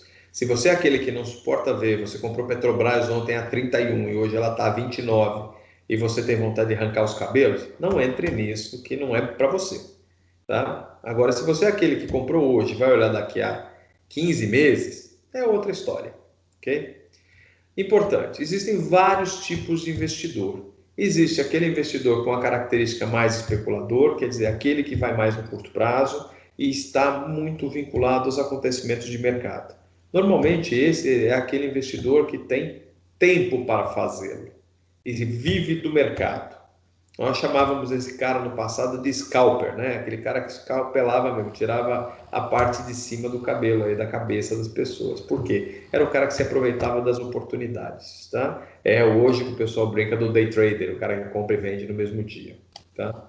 Não necessariamente ele ganha sempre, mas é o cara que está lá no dia a dia, entende os movimentos de curto prazo no mercado e usa um negócio que a gente chama de análise técnica, aqui para todo mundo, para vocês entenderem, chama-se análise gráfica, né? É o cara que compra pelas tendências. O gráfico está subindo, ele percebe que tem um chamado rally de alta, vai lá e compra porque vai subir mais. Ou o cara que percebeu uma queda, depois uma subida e fala, opa, vou vender aqui porque vai cair de novo, né? Então existe uma série dessas figuras que alguns desses técnicos que chamam de análise técnica, como eu disse, é uma análise gráfica, entendem que mostram cenários de mercado de curto prazo. O perfil, normalmente, do investidor em ação é aquele cara que aproveita a oportunidade, mas é um investidor de prazo mais longo. Para ser um cara de prazo mais longo, é aquele cara que, de forma clara, ele compra o papel com base nos fundamentos da empresa que ele está comprando. Esse é aquele que vai se preocupar menos com esse impacto da oscilação do dia a dia. O que eu quero dizer com isso? Esse é o cara que foi lá e analisou, sei lá, o Bradesco. Só como exemplo, hein? Ele viu uma série de coisas, entendeu o setor, leu os balanços, fez os índices, comparou e tudo, e falou, olha, eu acho que o Bradesco está barato. Fez um valuation, falou, o Bradesco está barato, tem chance de crescer mais, eu vou comprar. E é o cara que compra com a certeza que vai ganhar no longo prazo. Pode ganhar ou pode não ganhar, mas ele compra fundamentado numa análise, certo? Normalmente quem compra assim ganha, normalmente. A análise fundamentalista é, a meu ver, a melhor análise. Eu invisto em bolsa há mais de 30 anos. O que eu faço? Análise fundamentalista. Eu não tenho tempo de olhar a bolsa todo dia, todo minuto para saber preço. Já fui gerente de mesa de operações de banco. Naquela época eu tinha como fazer isso, hoje eu não tenho. Naquela época eu especulava, hoje eu não especulo mais. Hoje eu compro para aumentar patrimônio, então eu faço uma análise calcada em situação da empresa. Eu vou conhecer a empresa, vou conhecer o setor, vou comprar e vou ficar com ela até o momento onde eu especificamente acho mais assim, correto sair. Chegou onde eu achei que ia chegar, entendo que a cada 6 meses eu tenho que fazer uma atualização do meu portfólio, chego lá daqui a 6 meses, reanaliso para ver se os fundamentos que eu valorizei estão bem, se estiverem bem, fico naquele papel, se não saio do papel, ponto. É assim, eu estou fazendo o que um banco faria. O que é? Uma análise de crédito, classicamente uma análise de crédito. Então, o buy and hold, Wesley, que você colocou aí, normalmente é o cara do longo prazo. Tem pessoas que têm estômago para fazer curto prazo? Tem estômago para curto prazo, mas envolve, é claro, operações de curtíssimo prazo, envolve um nível de risco maior e uma necessidade de estar mais atento às situações de mercado. Ele pode até não comprar no fundamento do papel, mas ele compra porque ele percebe uma situação de oportunidade de especulação. Especular não é só ruim, especular é bom para dar liquidez para o mercado, mas te coloca numa exposição muito maior com relação ao risco, certo? É ruim? Não é ruim.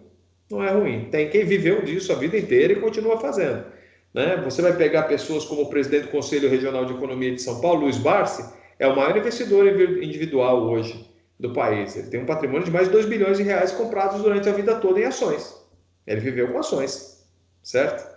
É um cara que conseguiu fazer a vida comprando no curto, comprando no médio, comprando no médio, no longo e no curto. Quer dizer, ele teve momentos de saber dividir, momentos de fazer uma análise fundamentalista, mas não deixou de aproveitar oportunidades de curto prazo. Mas ele tinha tempo para fazer isso, tá? Só um parêntese, respondendo aqui para o Luiz Fernando, que perguntou o que eu acho da tributação dos dividendos. Luiz, eu acho essencial. Dividendo é renda.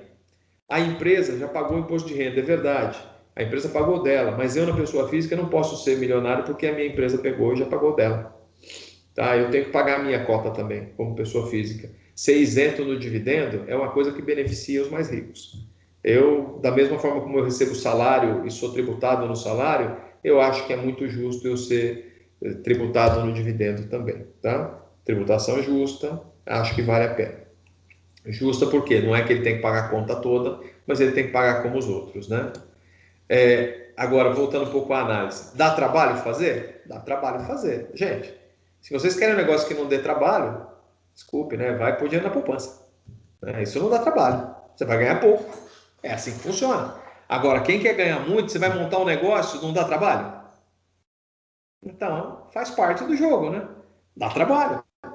E dá trabalho porque você está protegendo o seu capital. Toda vez que você está comprando uma ação, você entrou de sócio de uma empresa. Você vai deixar de analisar a empresa que você vai entrar de sócio? Se fizer, tenho certeza que a sua chance de perder é muito maior do que a chance de ganhar. Certo? Então, esse é um ponto mais importante. Agora, a decisão é muito mais sólida? Indubitavelmente mais sólida. Indubitavelmente você estará muito mais consciente se está no negócio certo ou não e do momento de entrar e sair. Certo? Não vai comprar porque saiu na capa da revista semanal que você gosta, a bolsa foi o melhor investimento do mês, pelo amor de Deus, certo? Investir no curto prazo, tesouro direto é melhor que a poupança? Então, é por causa da questão do imposto de renda, né?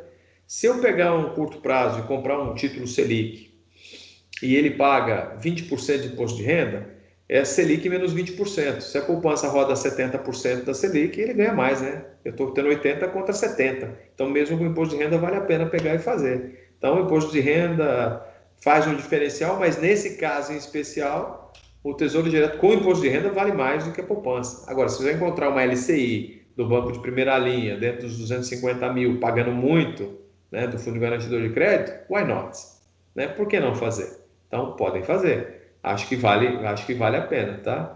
Eu acho o Tesouro Direto, olha, para mim lembra o seguinte, se o Brasil quebrar, gente, todo mundo vai quebrar. Como produto, o Tesouro Direto, indiscutivelmente, é o produto mais seguro da economia brasileira. Indiscutivelmente. Resta saber se você está comprando na taxa certa. É o que eu falei logo no começo. Cuidado com o momento da taxa. A taxa está sinalizando uma subida no longo prazo. Então, cuidado para comprar papéis mais longos. Fique nos mais curtos, certo? E o Wesley coloca uma coisa muito realmente bem colocada aqui, muito bem postada. Tem muita gente entrando no mercado sem saber como ele funciona. Educação financeira primordial? Primordial, essencial. Existem uma série de opções de educação financeira gratuitas hoje, via as corretoras que fazem gratuitamente lives no YouTube, tá? Vale a pena ver. Acho que vale você entrar para ter confiança na CVM. A CVM tem uma série de materiais gratuitos para você entender todas essas estruturas de mercado, como funcionam. Tem que começar com um produto, normalmente, que é um produto menos complexo e depois ir aumentando a complexidade, pesquisar sobre isso, entender como funcionam os impostos. É essencial que você gaste tempo para fazer o gerenciamento da sua carteira. Essa história de como foi no passado, que você põe na poupança e ganhava mais que a inflação, não existe mais.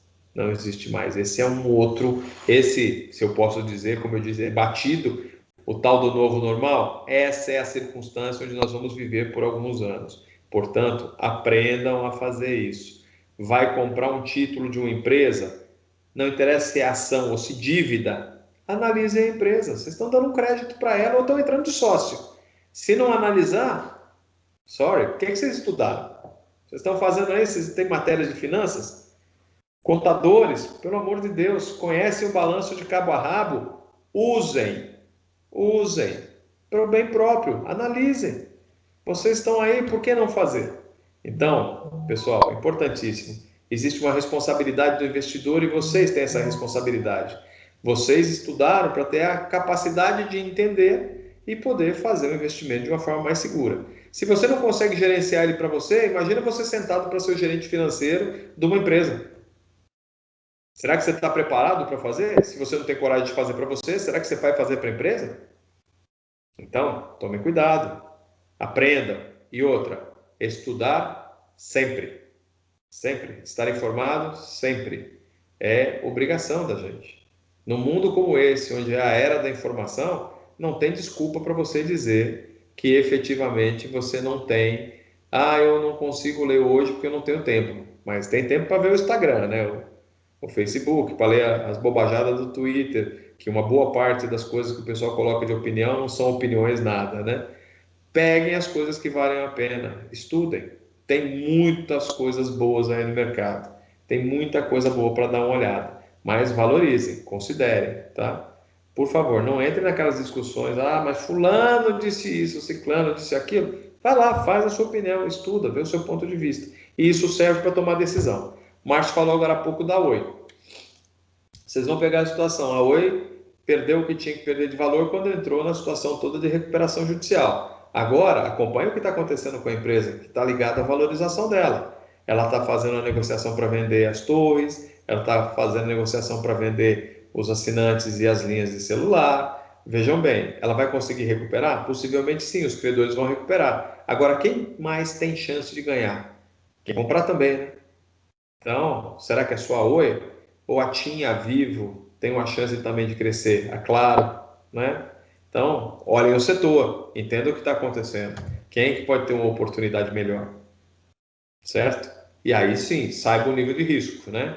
Depois que a Oi vender tudo, o que vai sobrar para ela é suficiente para pagar os credores e para pagar você que é acionista também? O que ela vai fazer lá na frente? Entenda um processo.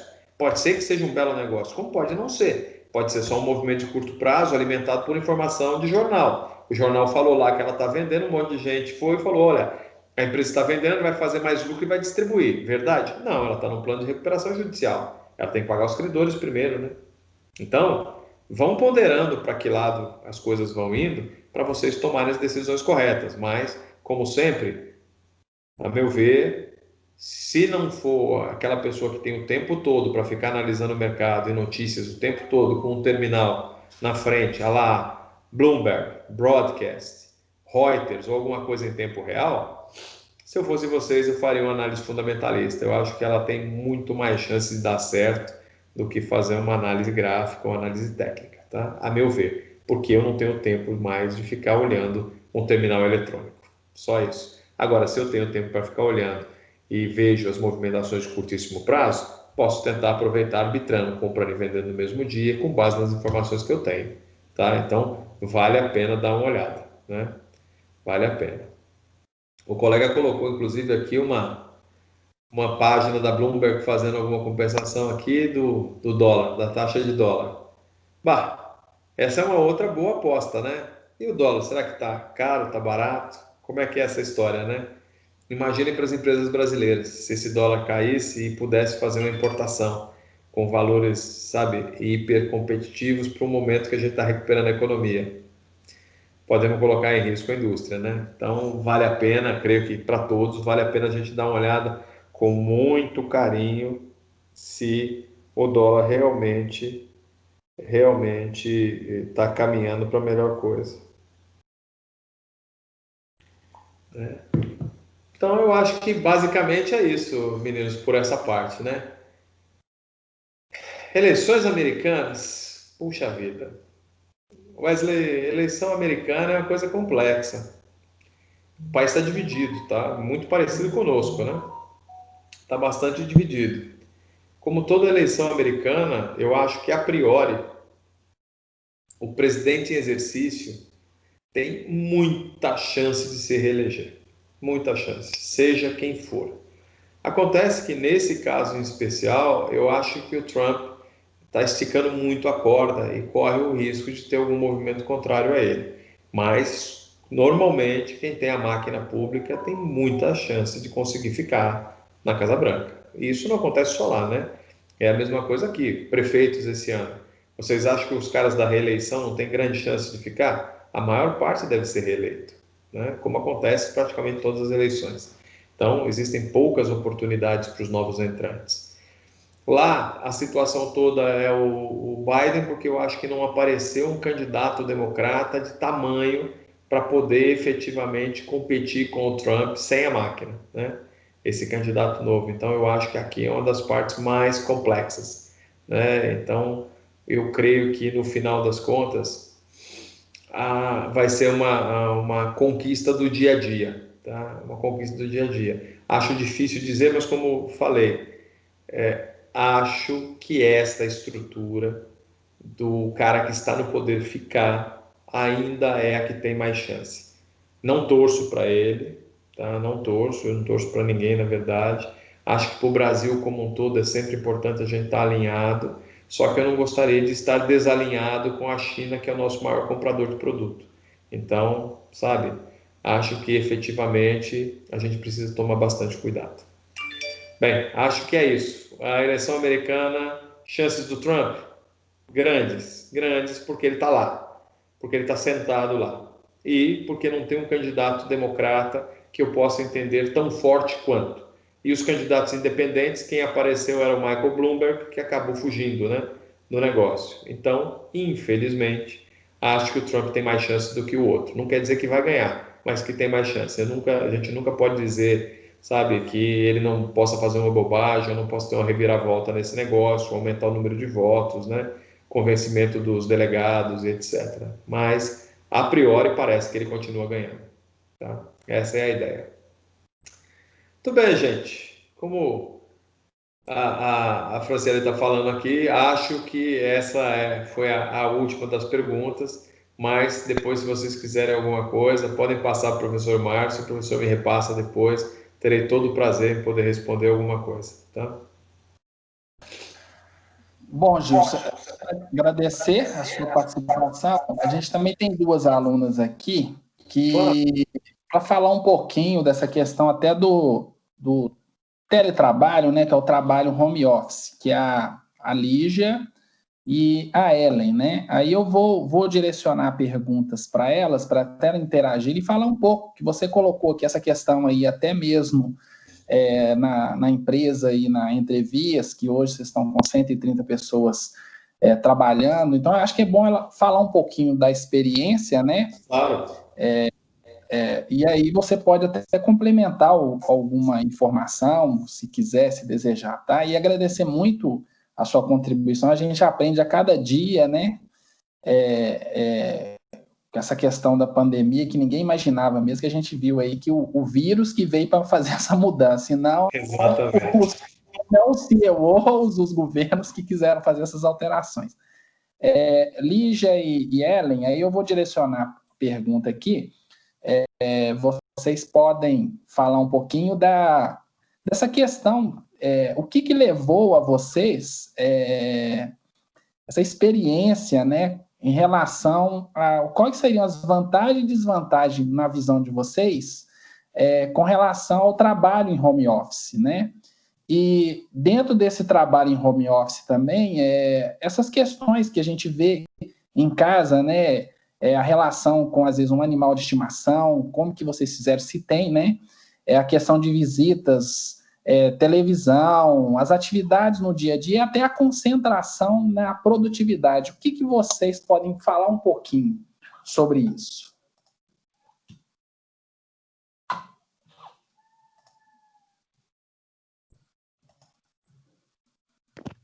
Boa noite, gente.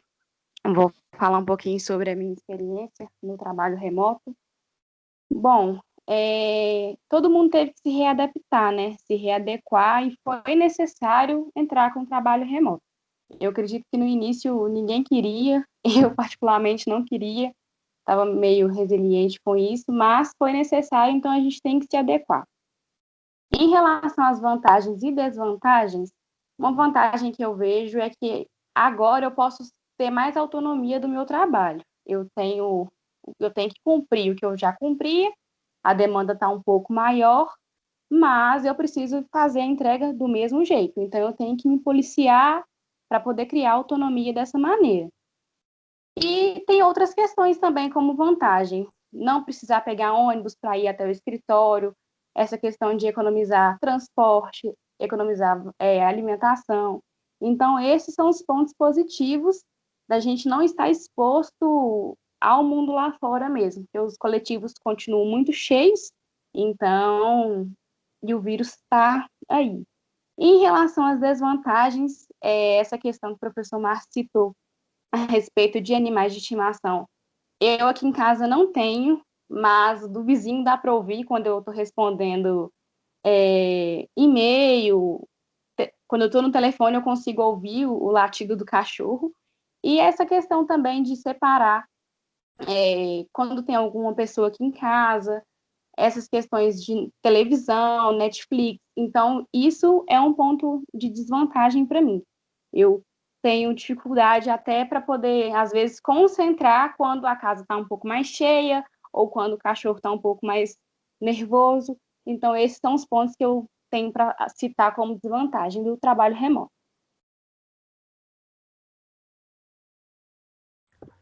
Boa noite. Assim como a Lígia, né, essa questão da vantagem para mim, essa questão de deslocar, de não precisar deslocar, na verdade, né, para ir até o escritório, por mais que agora eu moro um pouco mais perto do meu escritório, mas mesmo assim a questão do contágio também, né, que nós somos forçados a ficar mais em casa, é bom para a gente em caso de contaminação, do caso do coronavírus. A desvantagem maior para mim no momento por exemplo, a minha casa não é tão grande, então eu não tenho um escritório separado para eu poder me concentrar ali 100% o dia inteiro, para eu poder fazer as minhas atividades. Então, eu tenho que, né, arrumar um espacinho no meio da casa para estar estudando, para estar trabalhando durante o dia. A questão de animais domésticos também eu não tenho, mas o vizinho tem. Então, às vezes, é muito latido, né? Às vezes eu estou precisando ligar para um cliente, aí eu tenho que esperar a movimentação da rua passar para eu poder ligar. Então, acaba que o ambiente externo, às vezes nem é o meu, né? Acaba atrapalhando um pouquinho a gente. Mas, em parte de benefícios, sim, é muito bom trabalhar em casa, nessa questão da autonomia mesmo. A gente faz os nossos horários ali mais tranquilos, de uma forma que a gente se adapta melhor, por mais que tenha a carga horária que a gente tem que cumprir, né? Mas a gente consegue separar os minutinhos da gente ali para dar uma descansadinha, para voltar. Tem o chefe que tá de cima da gente, que às vezes no escritório não daria, né, para dar uma pequena pausa ali, que é muita correria também. Mas em casa está sendo um pouco melhor nessa questão de autonomia mesmo. Ok, meninas, muito obrigado pela contribuição de vocês, né? Eu vejo também, hoje até vendo o Gilson, tem algum tempo que a gente não se vê, né, Gilson? A questão do terno e gravata, né? Acho que é um benefício que a gente acaba dando no dia a dia de trabalhar à distância, a gente pega um pouquinho essa questão da formalidade, né, Gilson? É verdade, Márcio. Olha, eu vou te dizer que eu não uso terno e gravata há mais ou menos uns 7 meses. Então você tá igual eu, né? Tá mais ou menos igual eu. O terno deve estar lá urrando dentro do armário lá, pedindo para poder ser tirado, né? Certamente, certamente. Meninas, Gilson, muito obrigado, tá? Prazer. Também com a grande contribuição que deu aqui com a experiência delas, abrilhanta o nosso evento, né? Eu vou passar agora a palavra para a Franciele, que ela foi a nossa organizadora, nosso cerimonial, mesmo à distância, a gente tem um cerimonial aqui, viu, Gilson, para ela dar uma palavra final aí, e se o coordenador também quiser falar o final, agradeço a participação de todos aqui. Franciele, a palavra é sua. Pessoal, boa noite para todo mundo. Somente reforçar os agradecimentos, né? Parabéns aí a todos os contadores que estão conosco hoje na nossa programação. Parabéns aos alunos de contábeis. Gilson, foi perfeito, foi muito bom. A gente agradece demais as contribuições que você trouxe. Todas as ponderações, todas as reflexões, elas são muito ricas de aprendizado e eu acho que vai servir para a gente refletir aí ao longo da nossa jornada de vida, tá? Gostaria de agradecer também a Ellen e a Lígia, que falaram um pouquinho sobre essa experiência de home office, compartilharam conosco, né, sobre essa experiência, que eu acho que também é algo que nós vivenciamos aí, de forma geral. E gostaríamos de agradecer também a presença do público externo, né? Nós estamos aí com algumas pessoas de fora da instituição, nos prestigiando no dia de hoje, então a gente agradece a cada um de vocês. Tá bom? Muito obrigada. Agradecer. E o último agradecimento, muita gente vai agradecer. A gente agradece o professor Márcio, professor Vani, que estiveram à frente aí diretamente, juntamente com a nossa coordenação de curso, para a gente pensar no formato, no escopo do evento, que eu acho que já foi um sucesso. Muito obrigada a vocês, né? E os demais colegas aí da profissão, que sempre estão juntos através de energia. Grande abraço, forte beijo aí para todos vocês.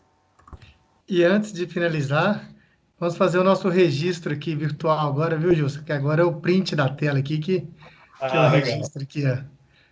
Pedir para a turma que está aqui para abrir a câmera, para aparecer conosco, professora Franciele, Vani, professor Márcio, os professores que estiverem aqui, João Ricardo, a Lígia, a Ellen, todos que estiverem aqui, por favor. Eu não estou conseguindo aqui, travou aqui. Tem essas coisas de tecnologia, o vídeo está meio travado.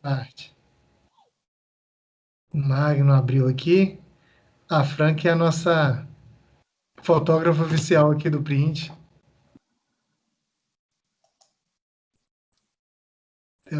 Tá sem áudio aí, Fran. Vamos lá. Márcio, Vani. Tá travando aqui o vídeo, Fran. Tô tentando. Deixa eu tentar. Eu acho que o Márcio já pôs o pijama, hein, gente? Por isso que não tá aparecendo. Não pôs o pijama. O home office é assim. A gente chamou ele no final, aí. Né, Gilson? Lígia, abre aí, Lígia, a sua, Lígia. Ei, Ellen.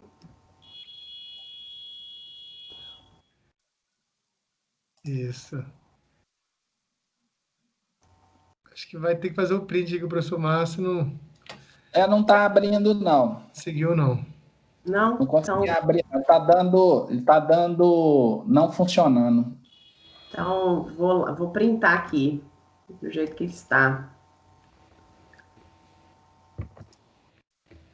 Ok. Deixa eu ver aqui se deu certo. Deixa eu revelar a foto. Compartilha com o Gilson aí, por gentileza. Não, peraí, não deu não. Deixa eu printar outra.